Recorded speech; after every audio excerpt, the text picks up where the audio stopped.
The bar's got that swing. Glasses clink, hear the ice cubes sing. Liquid lunch, pour it smooth, let it flow. Friends round the table where the good times grow. Raise a glass, let the worries slip away. Liquid lunch, we're living for today. There's Troy laughing with his gin and a grin, telling stories about where he's been. Boomer's got whiskey, he's loosening his tie, chasing dreams under a midday sky. The bartender knows us, he's mixing with flair. Every sip's a moment we're happy to share. Liquid lunch, pour it smooth, let it flow. Friends round the table where the good times grow. Raise a glass, let the worries slip away. Liquid lunch, we're living for the day. The clock don't matter, we're lost in the vibe. Jazz in the air, feel the soul come alive. From martinis to bourbon, we're riding the wave. Stealing this hour, it's the freedom we crave.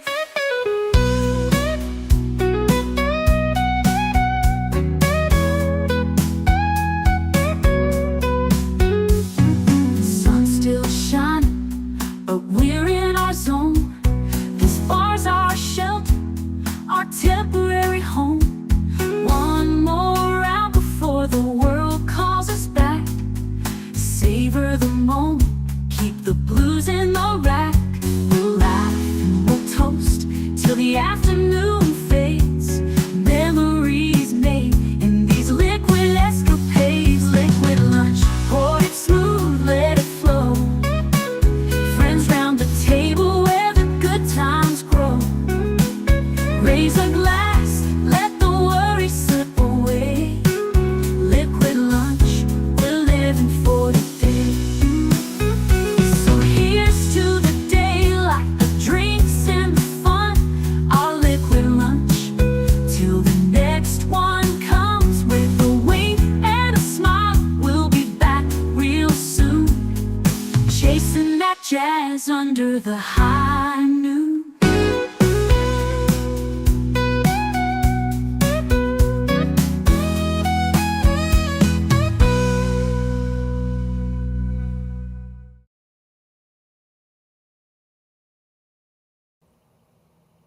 Salud and welcome. Thank you so much for being here.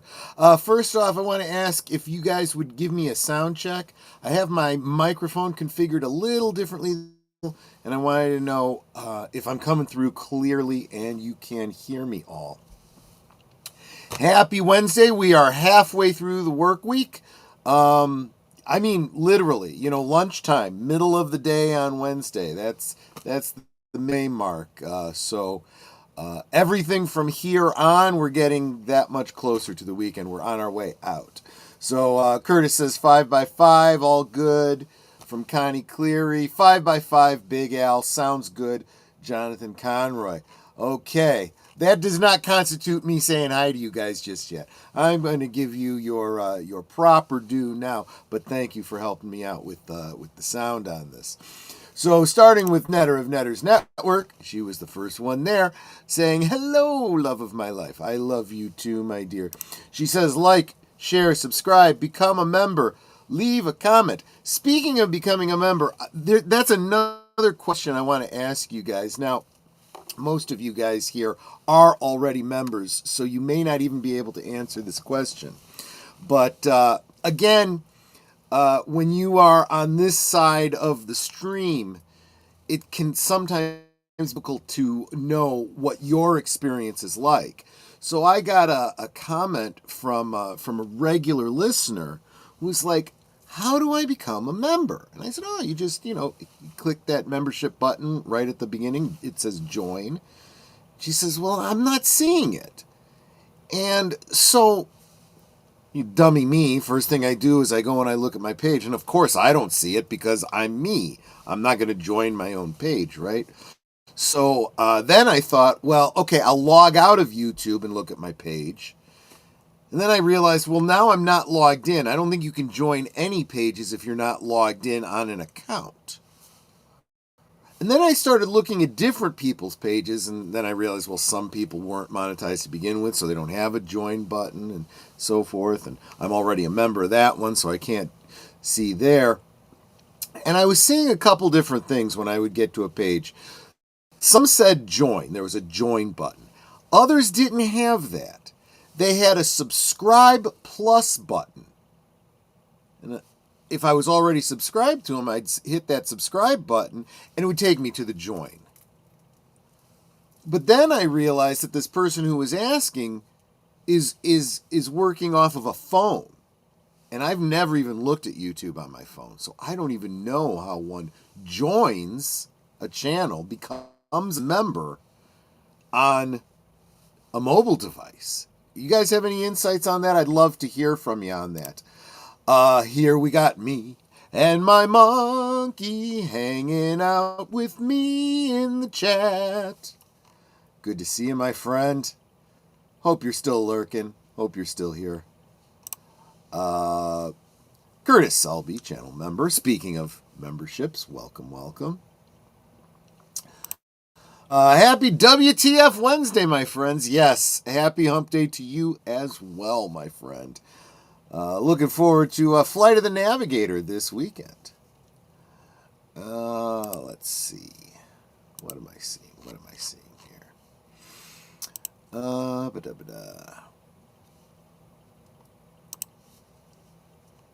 Connie Cleary, the bird woman of YouTube. Welcome. Good to see you. Thank you for being here. Jonathan Conroy.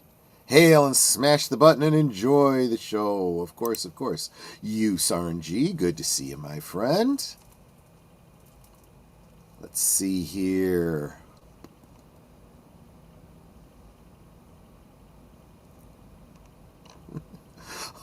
Okay, Netter, you don't have to shout. Thank you very much. Let's see. Joe. Hey, guys. Hi, Joe. Good to see you. I'm going to start greeting you with Yo, Joe. Let's see. What else we got here? Yep, there's a join button next to my name that Netter is seeing. Again, though, that's desktop. That may not be what people see on mobile devices. So I'll have to investigate that a little bit. Interesting. Connie says phones don't have a join button. You need to be on a computer to join. Gotcha. That's great insight, Connie. Yeah, this is why I don't use my phone for anything other than making phone calls. You know, it's just frustrating, all the things you can't do. You know, it's not like a laptop or something like that. Curtis Selby is celebrating a baker's dozen of months of membership. Love you, Troy. Hecklefish is likely getting told it's hump day by Gertie. That is true. And Gertie's like to dance because she is a camel, yeah. There you go. So what are we discussing today? Well, this is a bit of a stretch to my daily theming, right? I'm going for WTF Wednesday, right? So not that I want to get into a rant, but I do want to talk about some things that I've seen that just, you know, if I had hair, you know, I might be pulling it out, right? And I decided that as you get up in the morning, you have your breakfast, you start looking at your news. Well, for me, the news that I go to, of course, is that Park Place for all the entertainment news that I'm going to be bringing to you. And I noticed that there was a lot of things on Disney that made me go WTF today. So I was like, I can't not talk about that. You know, if I'm literally going WTF as I'm looking at the morning news, maybe that's the topic for our Wednesday. On my phone, I can see the join button for channels that have it. Interesting. So it is sounding like different people get a different experience. Just like I was saying, on some channels I was seeing a join button. On other channels, all I saw was a subscribe button, and when I hit subscribe, it takes me to join. I'm thinking YouTube just does goofy things all over the place. Just like for the longest time, they had live reactions on some people's channels, but not on everybody's channel. And like now, you've got the in the chat, you've got the earn points, experience points when you're interacting in the chat. Not all channels have that yet, but some do. It's, I don't know. Yes, welcome, by the way, Jesse Guardo, and yes, rest in peace, Ozzy Osbourne. That was sad, but not a terrible surprise, knowing the health problems he was having. And after his death, they confirmed Parkinson's, which I had suspected for a while. So yeah, Curtis is at 75 experience points there. Somebody had asked what are the experience points for? What do you do with them? All they are is a status symbol. It shows you how much you're interacting with the chat. So if you are a good blue wrench, if you are a good cheerleader, you are helping to contribute to the channel in that way. So it is what it is. It's YouTube's thing. I have no idea. And joined by Geek Flag with Nay Knows. He says, "Hi, brother from another mother." And the chat. He drops the brown mumbler because he is a member. David Pensek. "Hello, do you get commercials on TV's on Troy's Friday night show?" If you mean YouTube ad spots, I have no idea. It is a monetized stream, so I would guess you probably get commercials. But if you mean the promos that I do, I do play promos of what we have coming up for the week during the Friday show, like I will in about 15 minutes on this channel. A lot of people have 75 points right now because we interact. Yes. I've heard a theory that another way to earn experience is super chat. I'm not necessarily saying, test it out. I'm not begging here, but I do think that, I think it's like all the different things you can do. If you comment, if you shout somebody out, you hit that like button, you drop a super chat. I don't know what other things you might be able to do that earns the experience points, but I guess this is YouTube kind of trying to train us all in what they consider to be interaction. Paul, Epstein, Obama, Ozzy, Ukraine, and Russia. Middle of the week and I'm tired already. WTF. Yeah, exactly right. Troy, when I mentioned the 75 points, I thought we were playing Dungeons and Dragons. Yeah. So every comment you dropped is an orc slain, I suppose. Netter is kicking ahead with 125. That's why I say she's my greatest. 150 now. She is my number one cheerleader. Troy, heard from the cardiologist today, wants me to come in next week for a complete physical because I show signs of, I show string on my heart that's unrelated to my sleep apnea. So that's fun. Yeah. Good luck to you. Keep us posted on how that goes. Heart health is very important. I've gotten up to 225. Don't ask me how. How do you find out about the point system? A good question. I think there's a lot of speculation going around without any clear information from YouTube. So I would not even know. Kapla! Glory to you and your house, Mark Malnikoff. Yes, he deserves the accolades in the Klingon Empire. I can attest to that personally. Let's see. All right. Looks like we're all caught up on the chat. So yeah. So let's get into what's going on with Disney right now. Walt Disney World announces villains lineup for Magic Kingdom's Villain Land with one noticeable exception. Now, I'll get into that article in just a second, and we'll talk about what that noticeable exception is. But can we just back up and say, Villain Land? Villain Land. Really? I gotta say, and I know you've heard this from other channels. A lot of people have talked about this. What is this constant deification of villains that the entertainment industry seems to want to do? You know, it goes back to, I don't know if it was for the first time, but like that Disney was the first one to do it with live action Maleficent. You can't have just a bad villain who's evil because evil.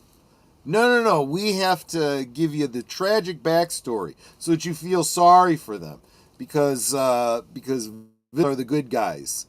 And it really does seem that way. It does seem that they're trying to make the villains the heroes and the heroes the villains.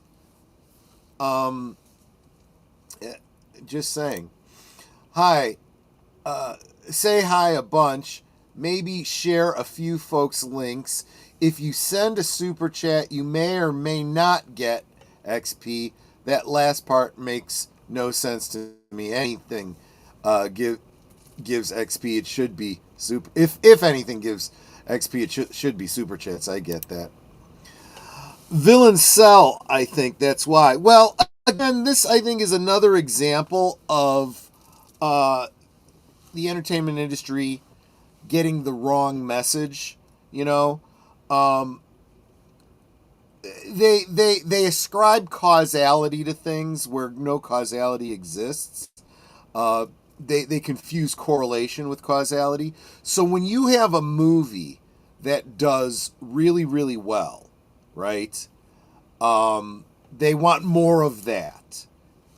If it's a superhero movie and it does really, really well, they say make more superhero movies. And then they put out a bunch of crap superhero movies that don't do well, and they go, oh, well, it must be superhero fatigue. No, you're so focused on the subject matter, you're not paying attention to all the other things that make a good movie or make people not interested in a movie. You make a good movie, I don't care if it's superheroes or westerns or romance or a comedy, doesn't matter. You make it good and entertaining with characters that people like and are invested in. They will come back for the sequel. They will come back for any other movies that you do like that. Right? But you do a clone of that that's not funny, that doesn't have interesting characters, people don't show up. That doesn't mean they don't like the genre. It means they didn't like your movie, you know? And I think they're, again, getting back to this comment, they're getting the wrong message, right? Yes, villains do sell when they are the villains that make the hero look more heroic, right? Darth Vader is a great villain. But do we want a Darth Vader series? They did that, didn't they? Or they were talking about doing that? No, we don't. The villain only matters in that he is a foil to the hero, usually in the form of a mirror that's held up to your hero. That's why Joker and Batman work so well together. That's why Lex Luthor and Superman work so well together. Think about Lex Luthor and Superman, right? Lex Luthor's only superpower isn't a true superpower. He is a genius. He's evil and selfish and megalomaniacal, but he's a genius. And he tries to use that intelligence to overcome all of Superman's abilities. His super strength, his X-ray eyes, his heat vision, super speed, all of those kinds of things. Kind of forgetting that Superman is very intelligent too. And in fact, I loved the part in, I want to say it was Superman 4, where Lex Luthor says, yeah, you know, Superman, you were always the only one who could really keep up with me in conversation. You know, an acknowledgement that Superman was also super intelligent. But yeah, that's exactly it. You don't make the villain the villain is like the icing on the cake, right? You know, the cake is good, but the frosting on it makes it great. Now, if you sit down and eat a bowl of frosting, yeah, you get more than 2 spoonfuls into it and you're nauseated. And you're like, this could use some cake. You know? That's the problem the entertainment industry is running into. Villains tell me you don't understand Disney without telling me you don't understand Disney. Yeah. Villain Land tells us, yeah, exactly.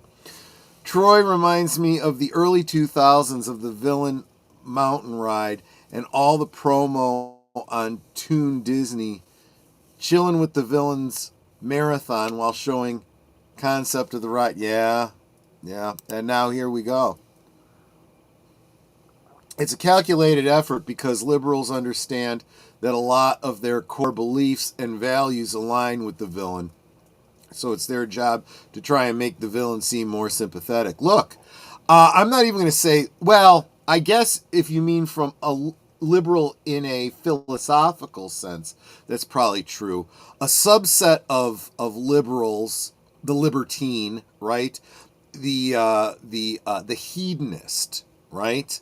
The people that luxuriate in self-indulgence, essentially the deadly sins, really, which you're right is kind of villainous, and it is that sense. It actually goes back to the analogy I was just making about all frosting and no cake, or I want a steak dinner, so I'm going to drink a cup of A1 steak sauce, that sort of thing.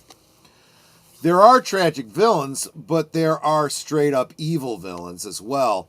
Not every villain can be tragic, and not everyone should, right? Actually, I think that if you want to do a study of villains, I'm sure you could do this with just about any superhero, but I think of the Batman's rogue gallery, right? Where you have very different villains with very different motivations. So you have the Joker, who is just, pun intended, batshit insane, right? He is just knuckin' futz. He is, he may be evil, but he's evil because he has no sense of reality, right? He's a psychopath. He's a sociopath. He's everything you can throw in there, with just enough intelligence to make him dangerous.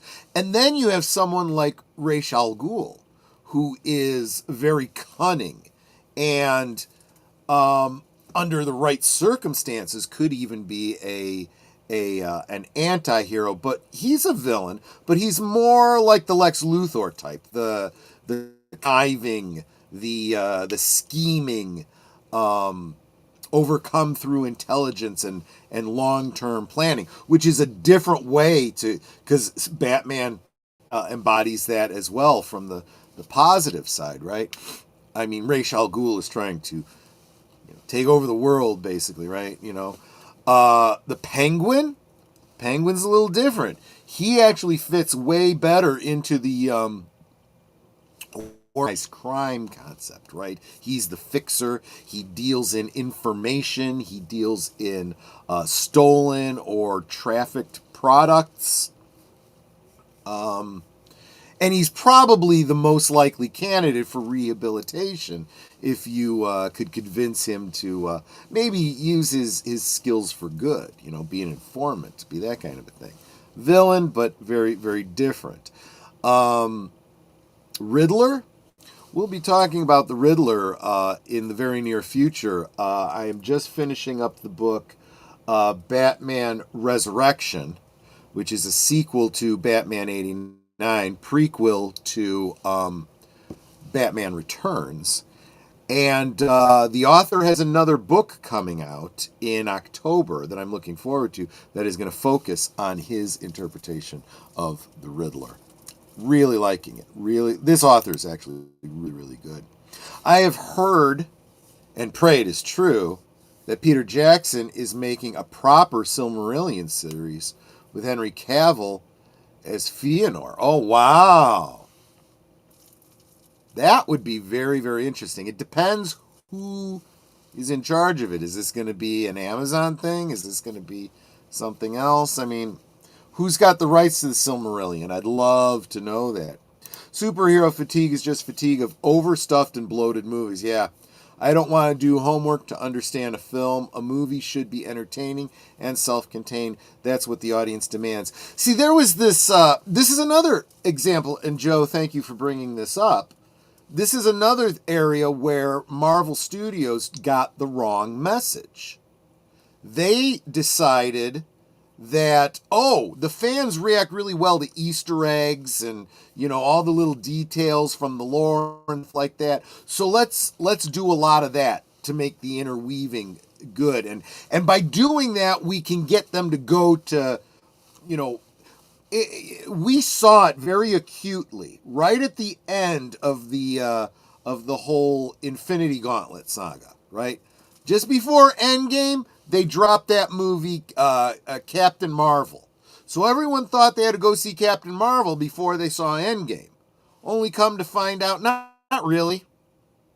Not really. There was nothing that you got out of Captain Marvel that made anything in Endgame any more meaningful. All you needed to know was, there's this person, she was called in by Nick Fury, she's got a history, you don't need to know it, she's here to get backhanded by Thanos, that's it, you know? So, but they try to do the same thing with Multiverse of Madness. You had to go and have watched this entire WandaVision show on their proprietary, you know, paywall hidden, you know, streaming service in order to get that movie, because despite the name, it wasn't about Doctor Strange. It was, again, a villain movie in disguise. It was about Wanda, who was the villain. Again, you know, making the villain the hero. If memory serves, Milton was asked why Satan in Paradise Lost is the most interesting character. I want to say his response was that as fallen men, we identify better with Satan than with God. It's true, but you also have to take Milton in context. I have heard a number of people refer to Satan as or Lucifer, as the hero of the story. And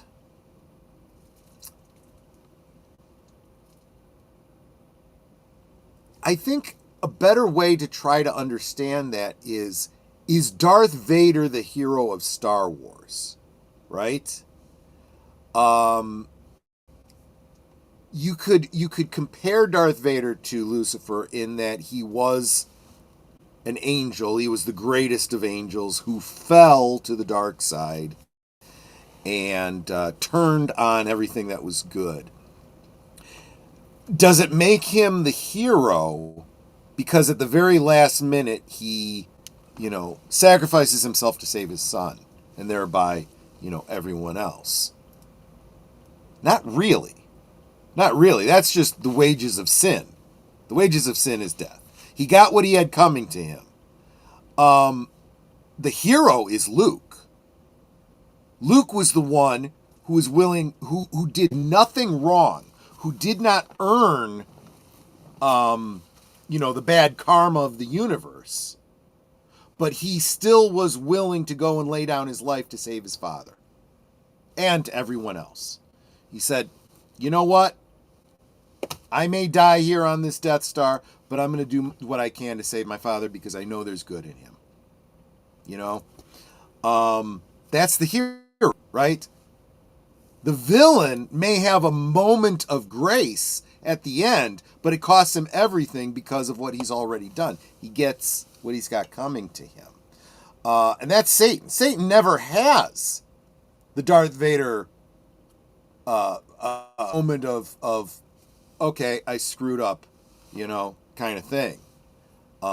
He gave in to his pride and he fell, and he wants everyone to be in hell with him. I'm not sure how that makes him the hero. It makes him relatable, sure. But it's a cautionary tale. The controlling class of the Democratic Party. I hear you. Troy, back then in the 2000s, the ride would have had villains for the movies such as Lion King, Aladdin. You know, and there's something to be said for a ride in a park about the villains. Just the same way you go to a carnival and see a haunted house. You know?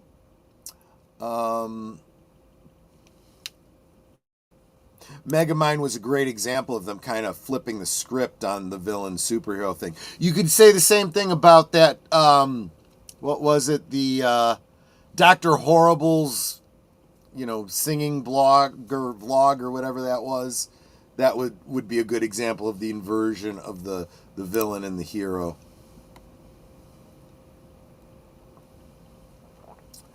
How do you feel about Spider-Man versus Hulk in A Brand New Day? I think has something new for a Spider-Man movie, and Hulk will make Peter accept the symbiote.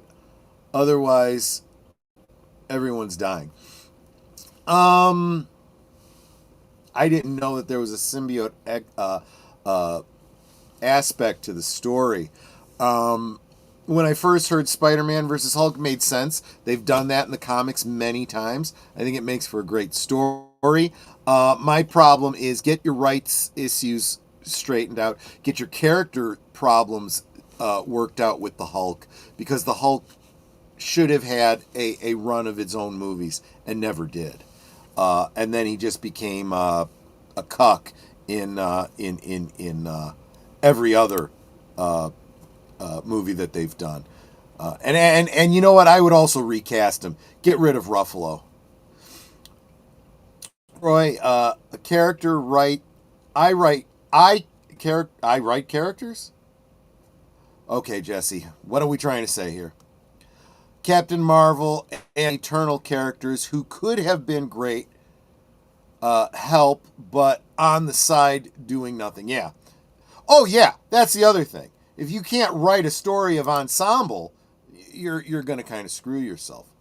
George Lucas made a mistake by making Darth Vader a Force ghost because he saved his son. That was still a selfish act. He didn't save Luke because he loved him, but because he was his son. That's a way of looking at it. But that's not what was intended, though. It was intended to be a redemption arc. And it was meant to be, not only is Darth Vader being redeemed, but he's being redeemed by the real hero. The real hero who succeeded, where Yoda and Obi-Wan failed. Remember that. They both gave up on Anakin. Right? Even right up to Luke saying, I can't kill him, he's my father. Well, then the Emperor's already won. And Luke, Luke didn't take a lot of advice like in Empire, and ends up getting his hand chopped off. But in Return of the Jedi, he also doesn't take some advice. And like I said, he ends up saving redeeming his father. So there you go. How do you feel about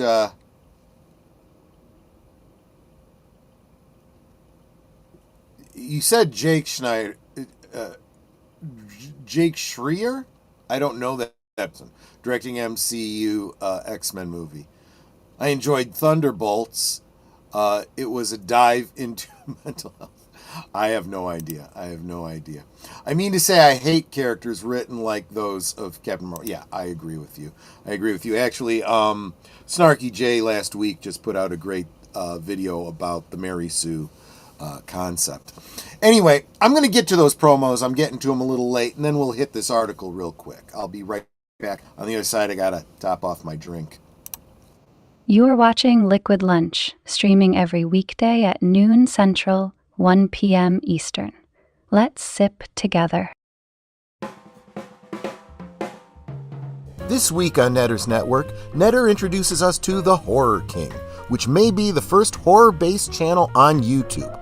We'll talk all things horror this Thursday at 9 Central, 10 Eastern on Netter's Network.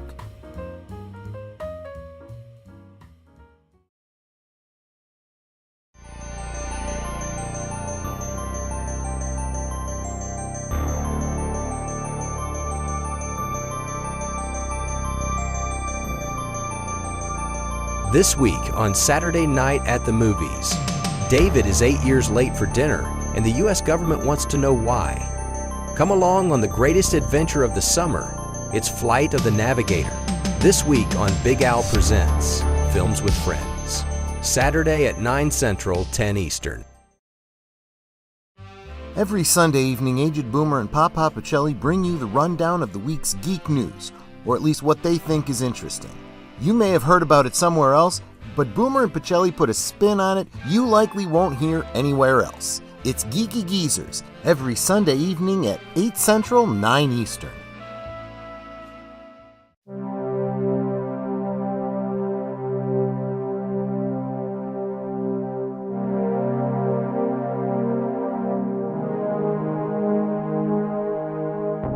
This week on Live from Sparkwood and 21, the David Lynch superfans lead us on a deep dive into the nightmarish and surreal spectacle that is David Lynch's Inland Empire, trying to help us tease out its deeper meaning.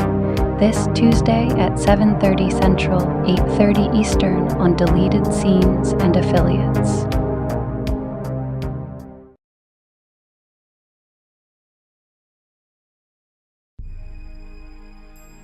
Has Avon gone mad? Having guided the Liberator to the man-made planet of Terminal with no explanation, he's teleported down, alone. Could this be the end at last? It certainly looks that way, as Servalan closes in and the Liberator begins to disintegrate. It's Terminal, this Tuesday on Last Call presents Blake 7 at 10 p.m. Central, 11 Eastern. We now return to our Liquid Lunch. So, Walt Disney World announces villain lineup from Magic Kingdom's Villains Land, with one noticeable exception. Again, this comes to us from that park place. Announced early at D23 Expo in 2004, and refined with further details in early 2025. This new themed area promised a twisted realm that guests can immerse themselves in, the darker side of Disney storytelling, which is becoming all of Disney storytelling at this point. However, amid the excitement, fans and critics alike are pointing out one noticeable, if not predictable, omission: Dr. Facilier from The Prince and the Frog. This absence has fueled speculation about Disney's efforts to distance itself from elements associated with voodoo, and echoing changes seen in the recent Tiana's Bayou Adventure attraction. I've heard from people that have, gotten the early view on this villains show, and we're like, yeah, it's not that great, really. Tell me what you guys. Okay, so here's the lineup: the Queen of Hearts from Alice in Wonderland, Cruella de Vil from 101 Dalmatians, Captain Hook from Peter Pan, Maleficent from Sleeping Beauty, Jafar from Aladdin, Hades from Hercules, Ursula from The Little Mermaid, Yzma from The Emperor's New Groove, Lady Tremaine from Cinderella, Gaston from Beauty and the Beast, the Evil Queen from Snow White and the Seven Dwarfs, Mother Gothel from Tangled, and Chernabog from Fantasia. Chernabog's actually a great one. He's essentially the Balrog, right? So, of these elements, you have, going in reverse order, you've got a demon, a witch, a sorceress, an asshole, a bitch.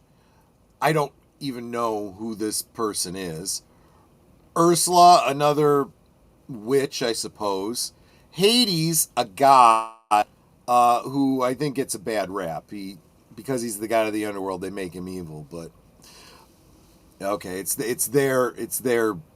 Let's call him a demon. Okay, he's a god, but whatever. Jafar, a wizard. Maleficent, a fairy. Captain Hook, a pirate. Cruella de Vil, an evil person. The Queen of Hearts, a corrupt monarch.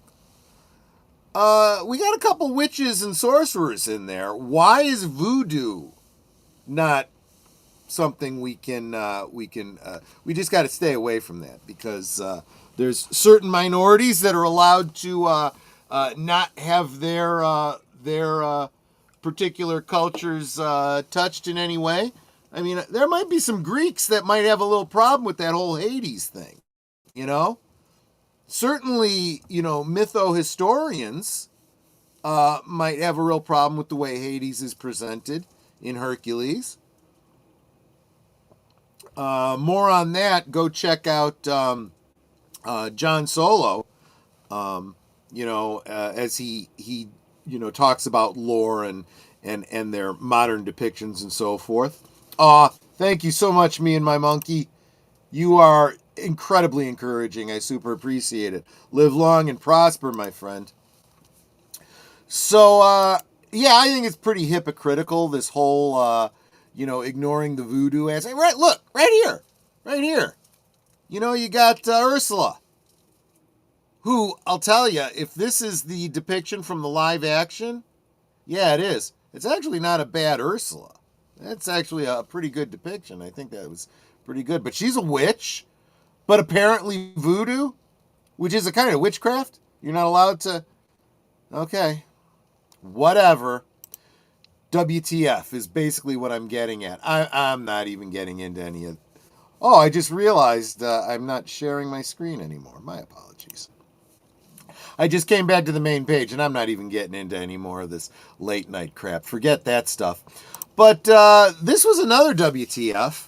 Not necessarily a rant on my part. This is not anything new to me. This is the kind of thing we've been talking about for a while. Bob Iger seemingly confirms Disneyland Resorts has overtaken Walt Disney World. Wow. So we've been saying for a while now that clearly the Disney parks are on a decline. And that might be an understatement, because you literally have sewage dripping on people's heads and ceilings crumbling in restaurants and stuff like that. I think it's just a matter of time before someone gets seriously hurt on a ride. You definitely have animatronics that aren't working in the park. And then you've got, Universal, wowing crowds. During Disneyland Resort's 60th anniversary celebration on July 17th, 2025, Disney CEO Bob Iger stated that the entire resort now attracts almost 30 million visitors annually, a figure that would put the West Coast park above Walt Disney World for the first time ever. His remarks referred to the combined attendance of Disneyland Parks and Disney California Adventure, both located in Anaheim, California. If confirmed, this figure would reflect a noticeable increase from recent years and may mark a new high point for the resort's history. In 2023, the ACOM Global Attraction Attendance report estimated that Disneyland Parks welcomed 17.25 million viewers. Disney California Adventure brought in about 10 million. Together, the two parks reached approximately 27.25 million combined guests. That total put the Disneyland Resort slightly behind the Magic Kingdom at Walt Disney World, which saw 17.72 million visits during the same period. That difference between Disneyland Park and the Magic Kingdom was fewer than 500,000 guests, a noticeably close margin. Bob Iger's claim of almost 30 million, a year-over-year increase of about 10%.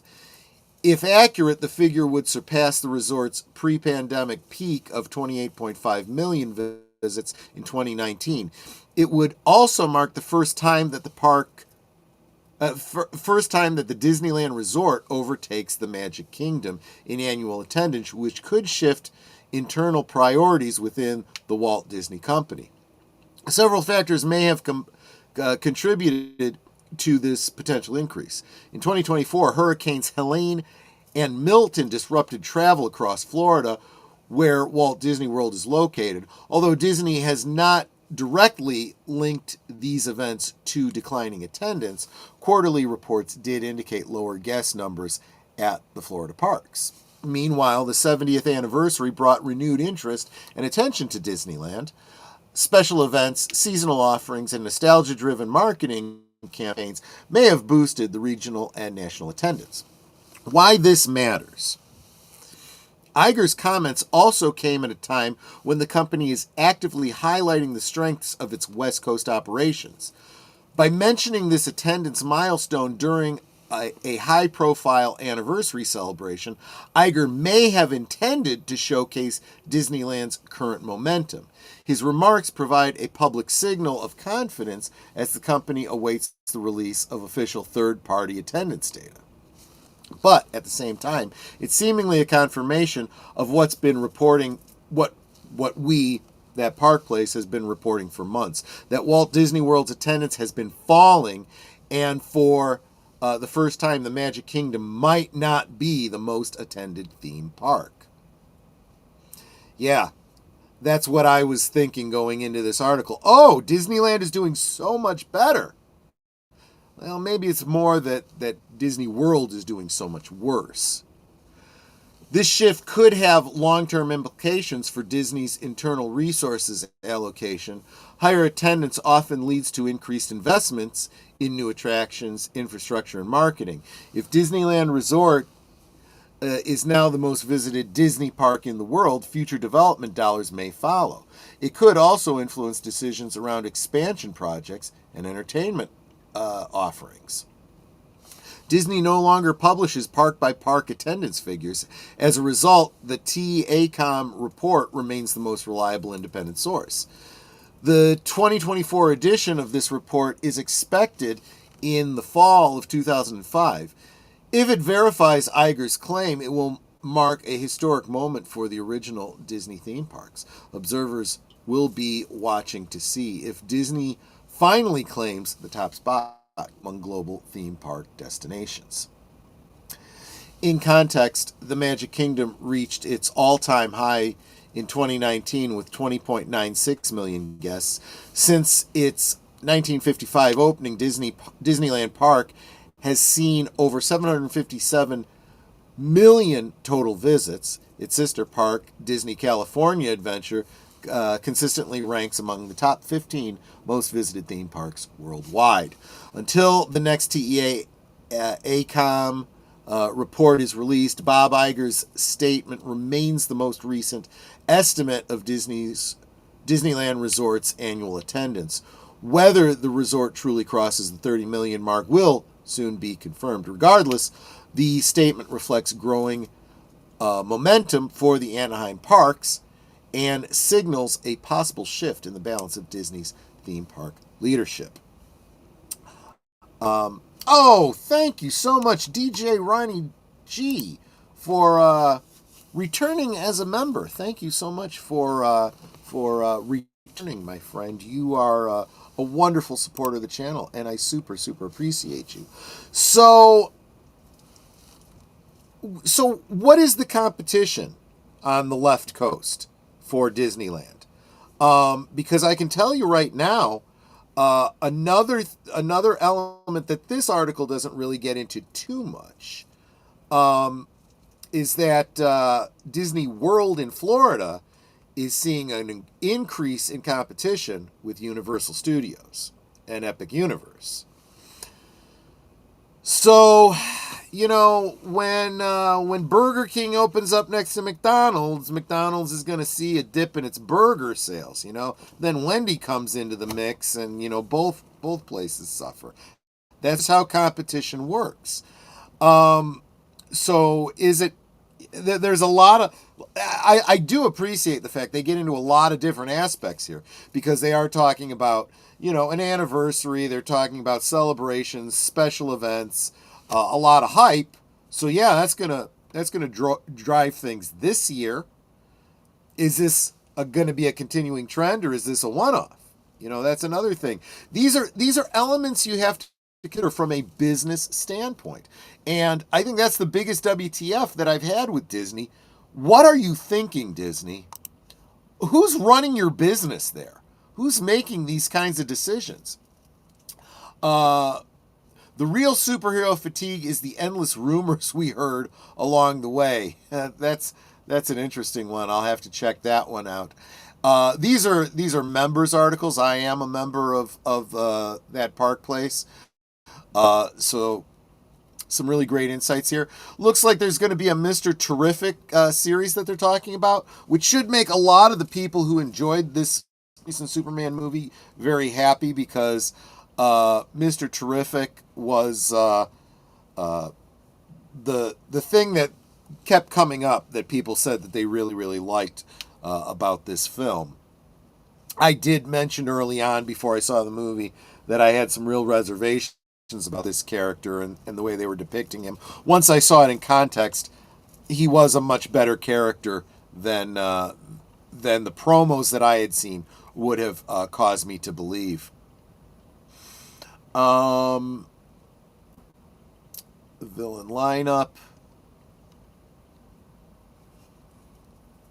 Disney's Hollywood Studios faces another overhaul. Animation Courtyard to become the Walt Disney Studios and bring back the magic of Disney animation. I'll have to look into, I haven't read that article yet, so I can't talk too much about that. And I'm sure in the very near future, probably after it comes out, we'll be talking more about the Fantastic Four. I have zero hope for this. I have already heard some talk about messaging in the movie. Still can't stand the Pedro Pascal casting, and no, I don't like it one bit. You know, Culture Casino and Kevin Apollo had a video up just today talking about it. You should go check that out. It was it expresses everything I would be concerned about with this Fantastic Four. Troy, Disney better expand to other states here in the United States, and not the country. You mean other countries? Yeah, exactly. I agree. Hello there. I'm headed to San Diego Comic-Con tomorrow. First time. So excited. Sin, I don't know if you literally just got here. Let me back up real quick just for you. Did you see this? I thought you would be interested in this, Sin. Mr. Terrific actor Edie, I'm going to butcher it, Gathegi, teases potential Mr. Terrific series after Superman. Sin, I know you were one of the people that I was thinking of as I was saying that some of the people that really enjoyed Okay, so I am just kind of covering, going back for you, because this was a point specifically for you. So there you go. Now, series, does that mean it's going to be on, what is their streaming service? Disney, Warner Brothers. Does Warner Brothers have a streaming service? I don't know. See, I knew that. You liked Mr. Terrific a lot. He was the best part of the movie for you. Yeah. You're not the only one that I've heard say that.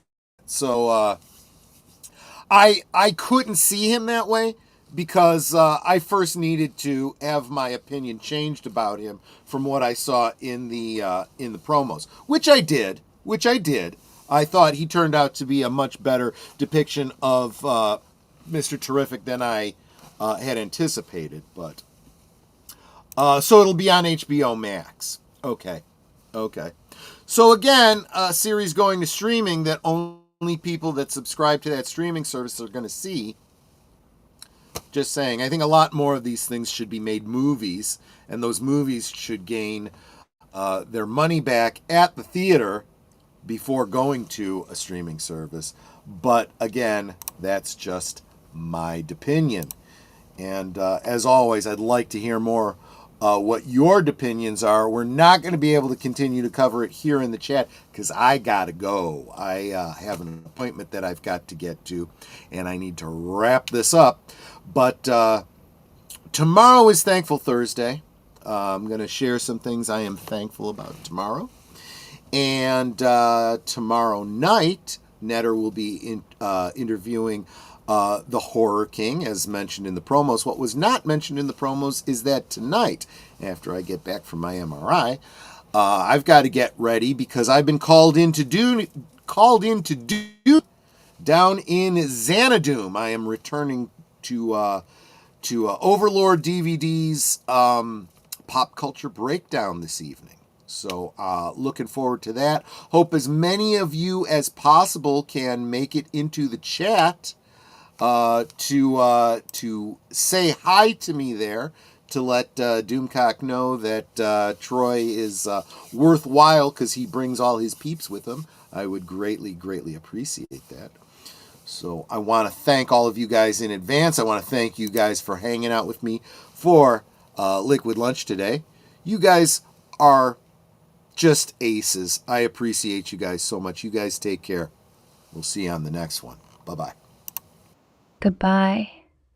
Hope to see you again real soon.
Here's to the daylight, the drinks and the fun, our liquid lunch till the next one comes.